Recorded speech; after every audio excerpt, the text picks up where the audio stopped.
Dalam rangka pengawasan kemungkinan adanya malam takbir yang mengundang kerumunan di tengah pandemi COVID-19, jajaran tim Cakra dan Nanggala Kodim 1609 Buleleng melakukan kegiatan patroli di sejumlah masjid di kawasan Kota Singaraja. Patroli ini merupakan upaya mencegah penyebaran COVID-19. Belasan personel dikerahkan dengan menyasar Masjid Taqwa yang terletak di Jalan Patimura, Kelurahan Kampung Bugis, dan Masjid Agung Jami di Jalan Imam Bonjol, Kampung Kajanan. Para petugas memberikan imbauan dan mendampingi masyarakat sekitar untuk selalu ingat dalam penerapan protokol kesehatan.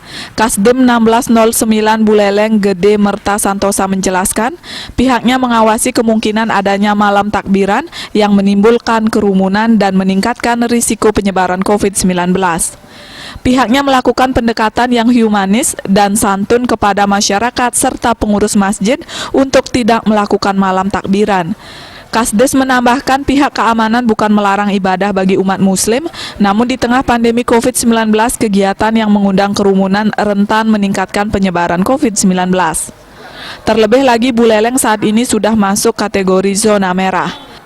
Mengawasi, memantau, dan mengamankan pelaksanaan ibadah bagi rekan-rekan kita, saudara-saudara kita, umat muslim di wilayah Kabupaten Buleleng, dengan harapan kegiatan ini dapat berjalan dengan aman, lancar, tertib, dan yang terpenting adalah sesuai dengan protokol kesehatan yang ketat. Kami berharap dengan dipatuhinya protokol kesehatan yang ketat yang sudah terlaksana pada hari ini, jadi kita sama-sama dapat memutus COVID-19.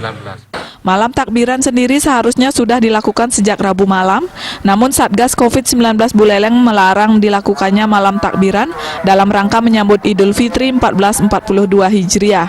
Selain itu, sholat Id juga dilakukan di masing-masing masjid dengan peserta yang terbatas. Komang Yuda, Bali TV.